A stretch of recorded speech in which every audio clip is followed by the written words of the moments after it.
Votre maison est en vente depuis plusieurs semaines, voire plusieurs mois, et vous n'avez pas ou peu de visites, rien de concret en gros. Vous regardez votre téléphone, vous attendez un appel et puis il se passe rien. Le téléphone ne sonne pas. Rien. Nada. Et puis vous commencez à douter, vous vous dites que peut-être que le prix est trop élevé, ou alors la conjoncture fait que ça n'avance pas, ça ne bouge pas. Est-ce que vous avez fait une erreur? Est-ce que le marché est bloqué? Et vous commencez à perdre confiance. Je vais être très clair avec vous. Si votre maison ne se vend pas aujourd'hui, ce n'est pas un hasard. Il y a à 90% de chances 4 problèmes qui bloquent votre vente. Je les vois chaque semaine, chaque mois, auprès des vendeurs que je rencontre. Ces 4 problèmes sont le prix, la présentation, la stratégie et le marché. Dans cette vidéo, je vais vous expliquer justement comment corriger tout ça. Mais avant de parler de tous ces problèmes, je pense qu'il est important de faire un petit point de contexte. Aujourd'hui, on ne vend plus une maison, un appartement, peu importe, un bien immobilier, comme on vendait il y a 4, 5 ans, voire 10 ans. C'est totalement différent. Avant, on pouvait mettre un bien en vente, attendre, puis ça finissait par se vendre. Naturellement, ça marchait. Aujourd'hui, les acheteurs sont devenus beaucoup plus exigeants. Ils comparent tout. Le prix, la note énergétique, fameux DPE, les détails des pièces, est-ce que ça leur plaît, les photos, tout ça, bref. Et en 2 secondes, ils scrollent. Vous avez 10, 15 annonces, parce qu'en ce moment, les biens, ils partent moins vite. Donc forcément, ils ont pléthore de biens pour pouvoir comparer. Votre bien, s'il rentre pas dans les cases, next, c'est fini. Et ils reviendront pas dessus. Ce que je veux dire par là, c'est qu'un bien qui n'est pas bien positionné, qui est mal positionné, mais c'est pas qu'il sera mal vendu, c'est qu'il va être ignoré. Les gens passent à autre chose. Et ça, c'est extrêmement frustrant pour un vendeur, parce qu'il ne sait pas là où ça coince. Bon, alors dans ces 4 problèmes, on va commencer par le premier, tout simplement, le prix. Il n'y a pas de mystère, le prix. Si votre bien n'est pas au prix, clairement, il ne se vend pas. Et il n'y a pas besoin d'épiloguer, ça ne se vend pas. Basta. Mais le problème, c'est pas juste être trop cher, c'est que votre bien, il devient invisible. Plus personne ne le voit. Aujourd'hui, les acheteurs qui vont sur les sites de recherche de maisons, d'appartements, comme Se Loger, Le Bon Coin, Bien Ici, je ne sais quoi, qu'est-ce qu'ils font? Ils mettent des filtres. Ils mettent des filtres. Prenons l'exemple d'un acheteur, il va mettre, un couple d'acheteurs, disons, ils vont mettre 250 000 euros comme filtre. Tout ce qui est au-dessus de 250 000, à la trappe. Vous, votre bien a été estimé, ou vous l'avez estimé, bon, je ne veux pas rentrer là-dedans, il faut que l'estimation soit bonne, comme d'habitude. Si le prix de votre bien se situe autour des 250 000 euros, vous allez vous dire, tiens, je vais le mettre à 270 000. Mais c'est mort, c'est fini maintenant. Les gens, ils sont allés voir leur banque, ils ont leur enveloppe. Si c'est 250 000 de budget, ils vont pas s'amuser à aller chercher beaucoup plus haut, parce ils se disent, si j'ai 250 000 euros, je vais peut-être pouvoir avoir un bien à 240 000 ou 230 000 euros. Ils vont pas aller chercher, surtout au prix de l'argent à l'heure actuelle avec les taux, etc. Je ne refais pas un dessin. Les gens perdent plus de temps. Votre bien, il est out. Mais dans sa tête, vous vous dites, ou le vendeur, parce que vous êtes peut-être un vendeur ou vendresse, on parle de vendeur de manière générale, vous vous dites, bah, je baisserai plus tard. Sauf que pendant ce temps-là, les acheteurs, celui ou celle ou le couple qui avait 250 000 euros, bah lui, il est passé à autre chose.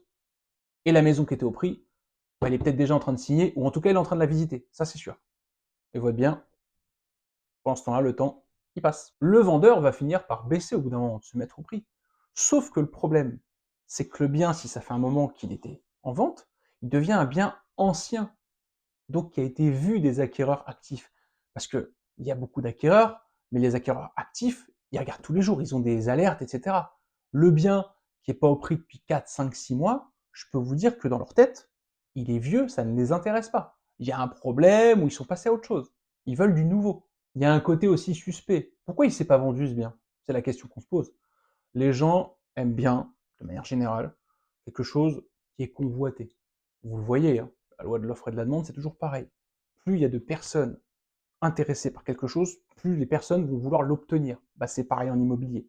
Donc un bien trop cher ne se vend pas, il disparaît du marché. Bon, je vais passer au deuxième problème, la deuxième erreur, qui est la présentation. Ce qu'il faut savoir, c'est qu'à l'heure actuelle, tout se passe en ligne. Les gens ne vont plus en agence. Comme je vous ai dit précédemment, ils vont regarder les annonces. Et qu'est-ce qu'ils vont regarder en premier sur les annonces? Les photos.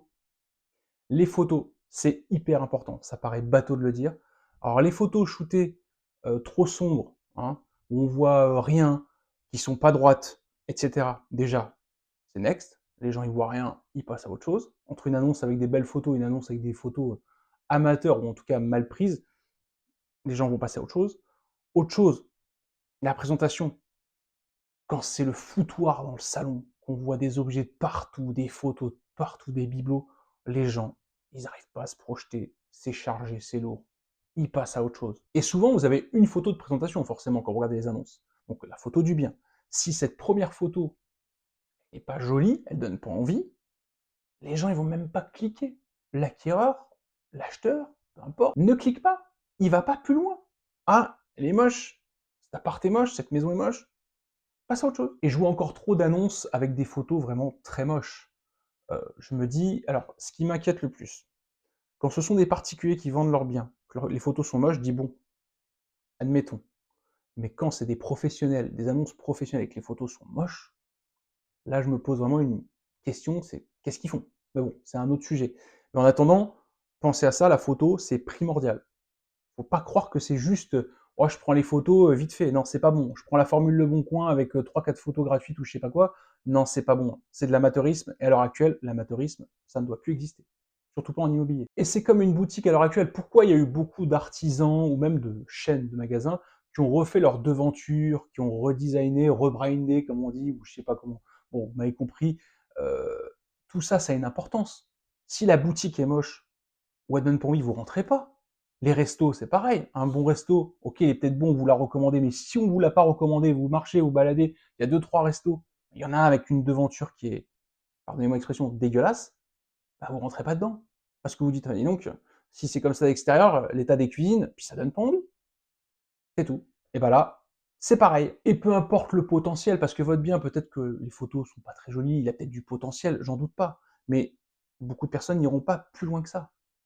Parce qu'il y a plein de biens, il y a plein de biens comparatifs. Ils vont pas s'embêter à chercher à raisonner. Et alors si le prix en plus est en décalage, next. Troisième problème, la stratégie, ou du moins l'absence de stratégie. Et ça, c'est un énorme problème, erreur, appelez ça comme vous voulez. Beaucoup de vendeurs qui essaient de vendre par eux-mêmes, et je leur jette pas la pierre, ils ont raison d'essayer s'ils le sentent, pensent que vendre un bien immobilier, c'est prendre des photos, poster, et on attend de voir ce qui se passe, sans stratégie. Il y a même des professionnels qui font la même chose. Ça, c'est plus embêtant quand même. Parce que quand on est professionnel, on est censé avoir une stratégie. Là, je pense que c'est, avec le prix, c'est le plus gros problème. Aujourd'hui, vendre un bien, c'est un vrai travail. C'est pas juste mettre une annonce. Il faut comprendre le marché, comprendre les comportements d'achat, d'acquéreurs. Et ça, c'est très important. Les gens n'achètent plus comme avant, je l'ai déjà dit. Et si vous ne connaissez pas les comportements, les habitudes, la psychologie, ça peut vous faire défaut. Il faut comprendre qui sont les acheteurs, comment capter leur attention. Mettre une annonce, c'est que 10% du travail, hein. D'ailleurs, on voit souvent des biens similaires. Deux biens similaires, par exemple, on va voir que un s'est vendu rapidement, l'autre non. Alors, s'il y avait une histoire de prix, c'est une chose. Parfois, c'est à peu près pareil. Pourquoi il y en a un qui se vend vite et l'autre non? Bah, la stratégie. Pourquoi? Parce que l'un est mieux présenté, mieux positionné. Ensuite, pendant les visites, savoir gérer aussi les demandes, les objections, savoir aussi susciter l'envie. Tout ça fait partie d'une stratégie parce que le bien avant, on va étudier, on voit ses points forts et je dirais ses points d'observation.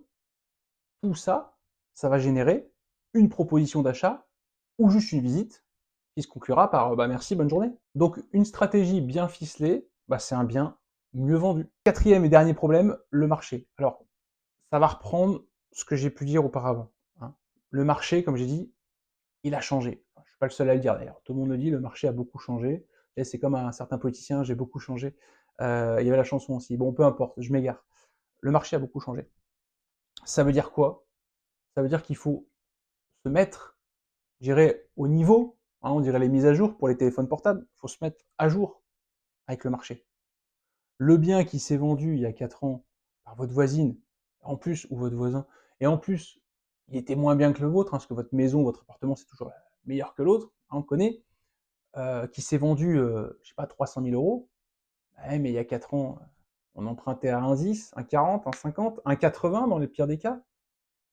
C'est fini ça. Les acheteurs sont plus prudents maintenant, ils visitent, ils revisitent, ils comparent, ils font venir la famille pour visiter, là où auparavant, parfois, ils faisaient une visite et ils faisaient une offre au prix parce qu'il y avait de la demande et qu'ils savaient que ça allait partir rapidement.